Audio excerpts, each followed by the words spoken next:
passer aux yeux. J'ai pris un primer iOS Studio aussi. C'est le nude. Il doit y avoir d'autres teintes, je crois, mais je ne suis plus sûre.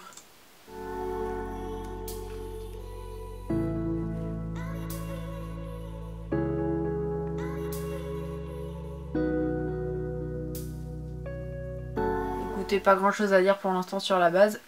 Elle a bien unifié la paupière, elle est facile à appliquer.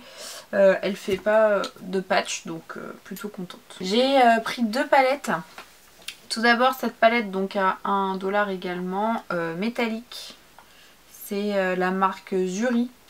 C'est des teintes violettes, vertes, enfin foncées quoi. Super jolies, les reflets sont très très beaux. Et l'autre, elle n'était pas à 1$ du tout parce qu'en fait vous avez la boîte et après vous recevez les fards individuellement. Donc c'est une palette avec un miroir et les fards. Donc au total je crois ça coûte 10$ le tout. Mais et il y a plusieurs assortiments possibles, mais celle-là j'ai trouvé trop canon. Du coup je sais pas trop quoi utiliser. Je pense que je vais utiliser cette palette là et je vais juste vous faire 2-3 swatchs de la métallique pour voir ce que ça donne. Bah franchement truc de ouf quoi. Voilà, c'est un passage. J'ai juste passé mon doigt une fois et ensuite mis sur mon bras. C'est pigmenté de ouf, c'est crémeux.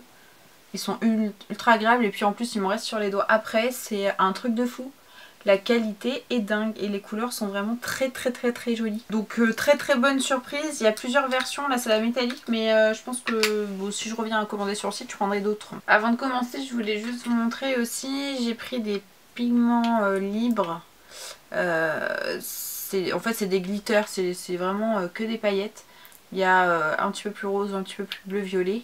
Et ils étaient très bien notés, donc je vais pas les utiliser là. Parce que j'ai pas pris le produit avec moi pour les faire tenir. Mais si vous êtes à la recherche de pigments libres ou paillettes, ils en ont pas mal et des très jolis. Donc c'est parti, on va commencer. Je vais pas faire un truc de ouf, hein. C'est juste pour tester un peu pareil la pigmentation de l'autre. C'est pas poudreux du tout.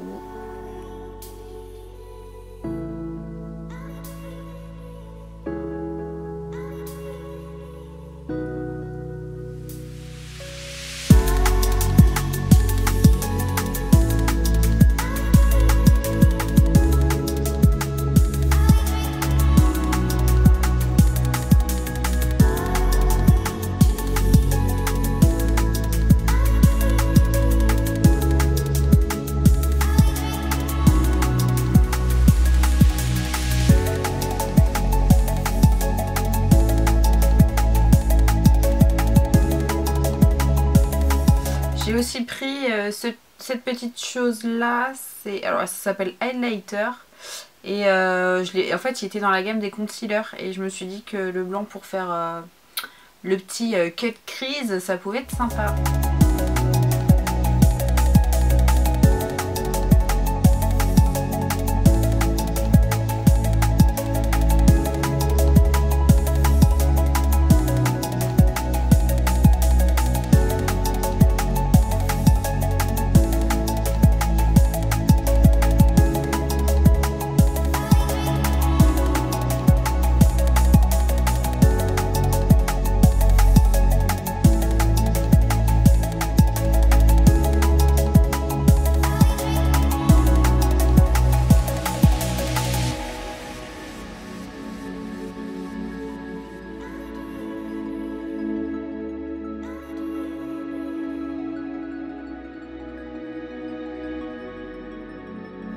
Voilà, j'ai fait quelque chose de simple au final, puisque les couleurs rendent pas exactement comme je l'avais pensé, puisqu'en fait, je sais pas si vous voyez là ces deux là, en fait c'est des paillettes. Et au pinceau ça n'accroche pas, au doigt c'est bof et je pense qu'il faudrait un pinceau humidifié avec quelque chose. Et là ça j'ai pas sur la main donc j'ai pas pu vraiment tester. Mais sinon les autres couleurs sont vraiment bien pigmentées, enfin c'est plutôt très correct. Ça s'estompe bien, voilà, j'en suis contente. Pour cette petite chose, écoutez, c'est la première fois que je fais cette technique là honnêtement, donc j'ai pas de recul avec d'autres. Mais ça me paraît plutôt correct aussi, ça a plutôt bien accroché le fard après et j'ai réussi à faire un dégradé dessus, donc je pense que c'est pas mal. Donc j'ai pris 2 eyeliners, il y en a un qui est cuivré comme ça, que je vais pas utiliser. Je vais juste vous le swatcher. Ouais, c'est cuivré marronné, c'est très sympa. Et l'autre, eyeliner noir classique de la marque LA Color. Ouf, c'est un embout pinceau. J'ai pas l'habitude. On va voir ce que ça donne.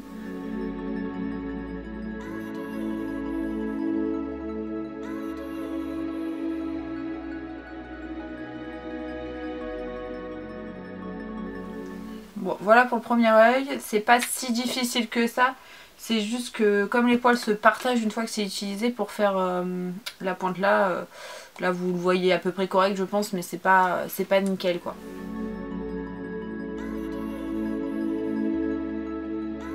Bon, voilà. C'est bien noir, c'est facile d'application, enfin je veux dire la matière est facile d'application. C'est juste le pinceau qui cloche quoi, c'est compliqué à faire la virgule avec un pinceau où les poils font comme ça, ils se mêlent entre eux. Mais si vous avez l'habitude de ça, ou vous aimez bien, ou vous faites pas de virgule, écoutez, ça m'a l'air d'être un très bon eyeliner. Vraiment super intensité, ça glisse tout seul sur la paupière, c'est franchement pas mal. Ensuite, mascara, c'est le iOS Studio Fat Lash en noir. La brosse est en petit picot. J'ai galéré à la trouver parce qu'il y a beaucoup de poils classiques.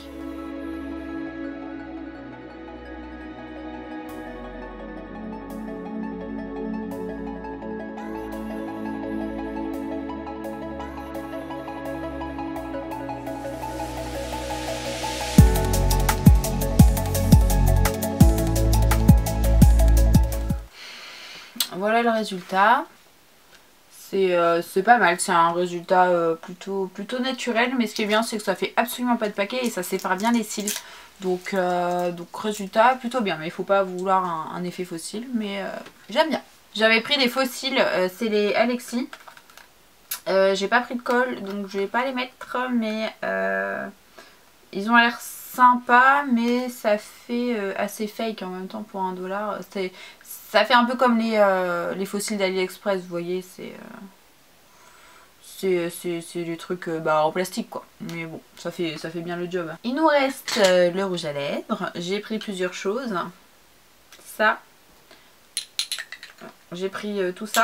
Et j'ai pris un gloss effet métallique en fait, un petit peu. Donc là, je vais vous les swatcher déjà. Là, c'est le iOS Studio, le Vintage, le Grape Clean Color, Sugar, iOS Studio,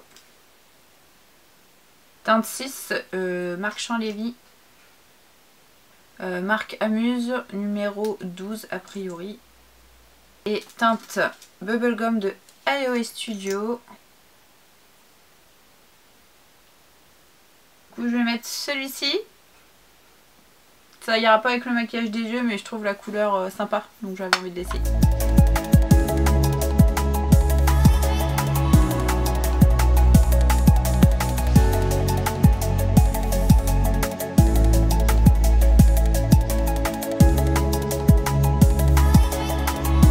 Je viens de me rendre compte que je n'avais pas appuyé sur le bouton Rec. Donc j'ai fini l'application de mon rouge à lèvres. J'ai mis le Diamond par-dessus le Lip Gloss Diamond. C'est pour ça que c'est brillant et un petit peu plus violet. Ce que je reprochais, comme je disais au Clean Color, là, le rouge à lèvres liquide, c'est qu'en fait il reste collant. Il avait eu le temps de se matifier et il était encore collant. Alors peut-être qu'il lui faut encore plus de temps, je ne sais pas. Avec le Diamond, pour le coup, ça fait un fini gloss. Il se sent pas sur les lèvres, il est très agréable et il colle pas. Il fait juste un fini genre baume à lèvres. Donc c'est très agréable. Franchement, ah oui, si je vous avais montré à la base. Les swatchs en fait c'était tous matifiés et c'est vrai qu'il n'y a que pour le Clean Color où on sent en fait en touchant que c'est collant, mais le reste, les couleurs sont vraiment très belles, tout est opaque, tout est homogène, c'est vraiment canon et j'aime bien cet effet du petit gloss, c'est sympa. Bon, au final la bouche est pas trop choquante je trouve avec les yeux, enfin de mon point de vue. Oui, c'est fort maquillé par contre, mais bon, ça on s'en fout. Et je vous demandais si vous aviez des petites recommandations sur le site Shop East A, parce que il y a beaucoup de palettes et de lip gloss que je voulais, enfin lip gloss mat que je voulais commander. Mais c'est un petit peu pénible de se lancer comme ça à l'aveugle, même si c'est des petits prix, au final comme on paye les frais de port, etc. Ça peut revenir assez cher. Donc n'hésitez pas si vous avez des recommandations à me faire en commentaire. N'hésitez pas aussi à me dire ce que vous avez pensé de mon petit maquillage, des produits du site, si vous le connaissiez ou non. Et moi je vous fais plein de bisous et je vous retrouve très vite pour une nouvelle vidéo. Ciao ciao.